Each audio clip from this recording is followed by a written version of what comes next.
ऊंची ऊंची पहाड़ियों और घने जंगल से घिरा हुआ भैरवगढ़ गांव काली पहाड़ी के ठीक पीछे था।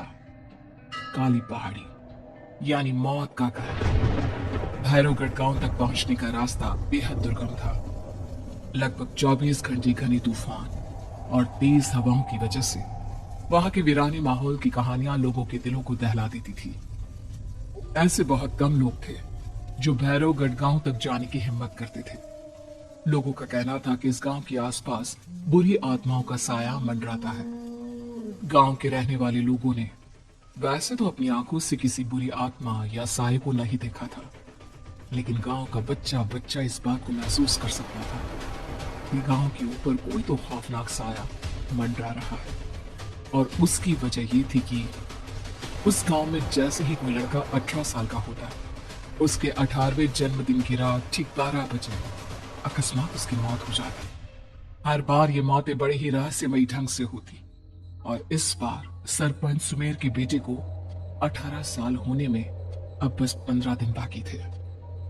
अजी सुनते हैं, हमारा बेटा भी कुछ दिन बाद 18 साल का हो जाएगा। कहीं वो डायन उसे भी खा गई तो। कैसी बातें कर रही हो?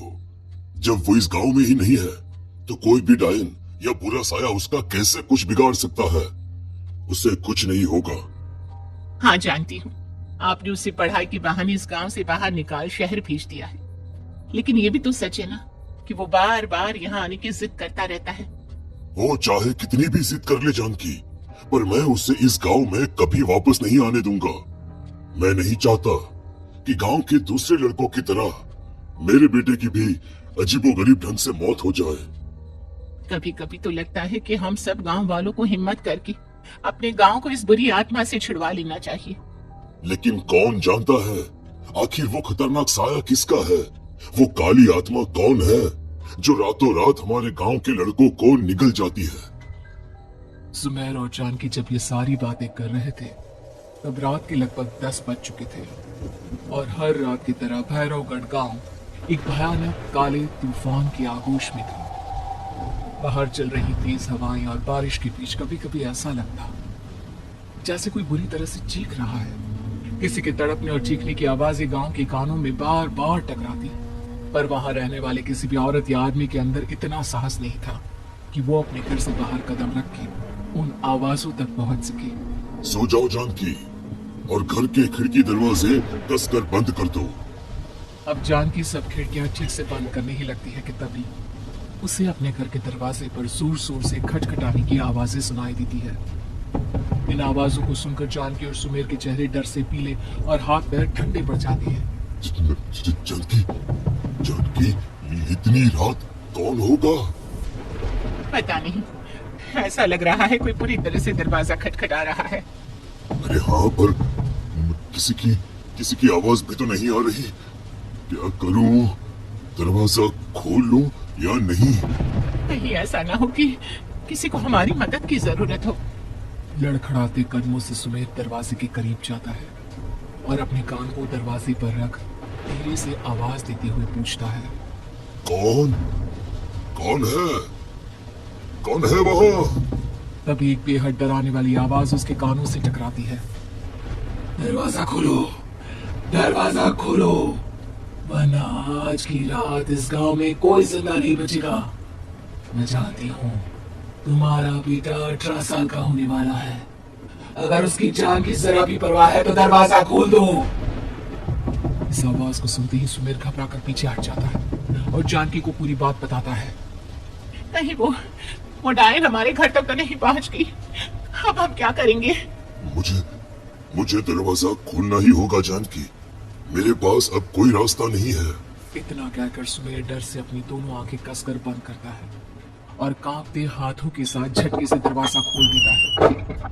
तभी किसी के जोर से हंसने की आवाज सुमेर और जानकी को सुनाई देती है। उस आवाज को सुन दोनों दरवाजे की तरफ देखते हैं और सामने अपने बेटे राहुल को खड़ा देख दंग रह जाते हैं। राहुल के हाथ में उसका मोबाइल होता है जिसमें से वो आवाज बज रही थी।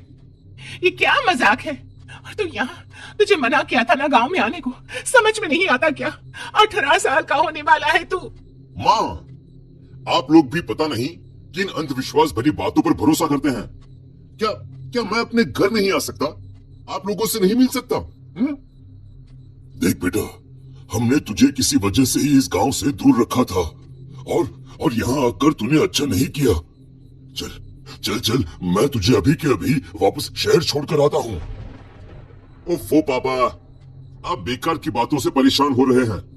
बाहर इतना तेज अंधड़ तूफान चल रहा है, कहीं जाने की जरूरत नहीं है। मैं बस आप लोगों से मिलने आया हूँ, कुछ दिन रहकर चला जाऊंगा। दिमाग खराब हो गया है इस लड़के का, नहीं जानता कि इस गांव में ये सुरक्षित नहीं है। किसने कहा था तुझे यहाँ आने को? ये आवाजें सुन, बाहर से जो आवाजें आ रही है तुझे सुनाई नहीं देती क्या?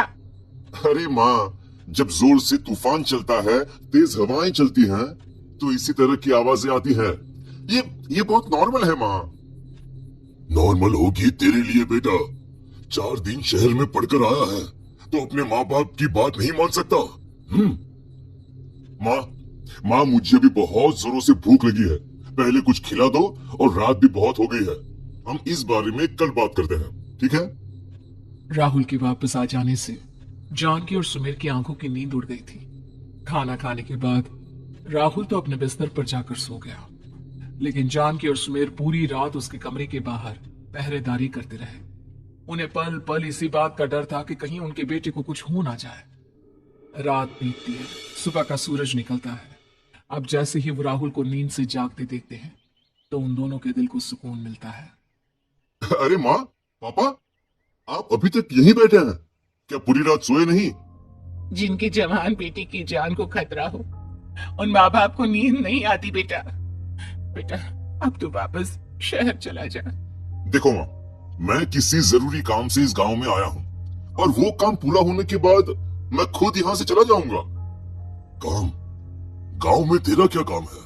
पापा, मैं बचपन से ही इस गांव के बारे में बेहद डरावने किस्से सुनते आया हूँ, इसीलिए अब मैं उन्हीं किस्सों के ऊपर डॉक्यूमेंट्री फिल्म बनाऊंगा। रिसर्च करना चाहता हूँ कि आखिर सच्चाई है क्या। हे भगवान, लो जी, सुन लिया, और भेजो इसे पढ़ने के लिए शहर। मैंने आपसे पहले ही कहा था, मेरी बहन के पास दूसरे गांव भेज दो। ना ये शहर जाता और ना उल जुलूल की बात इसके दिमाग में आती। जानकी और सुमेर राहुल को समझाने की बहुत कोशिश करते हैं, पर वो किसी की बात नहीं सुनता और अपना कैमरा लेकर गांव की पास वाली काली पहाड़ी की तरफ निकल जाता है। अब राहुल जैसे ही काली पहाड़ी पर पहुंचता है, उसकी नजर पहाड़ी के ठीक बीचों बीच बनी एक पुरानी झोपड़ी पर पड़ती है। यहाँ भी कोई रहता है क्या? ये इंटरेस्टिंग होगा, ये इंटरेस्टिंग होगा। राहुल की आवाज पहाड़ों से टकराकर उसके कानों में सुनाई दे रही थी। उसने चारों तरफ का नजारा देखकर वहां की तस्वीरें अपने कैमरे में उतारना शुरू कर दिया। तभी अचानक राहुल ने अपने कैमरे में खींची हुई तस्वीर को जूम करके देखा, और उसमें उसे जो नजर आया वो देखकर राहुल की होश उड़ गए। क्या सचमुच उस गांव के ऊपर किसी बुरी आत्मा का साया था? क्या राहुल की जान बच पाएगी? क्या देखा था राहुल ने उस फोटो में जिसे देखकर वो दंग रह गया? इन सवालों के जवाब जानने के लिए देखिए इस कहानी का अगला भाग।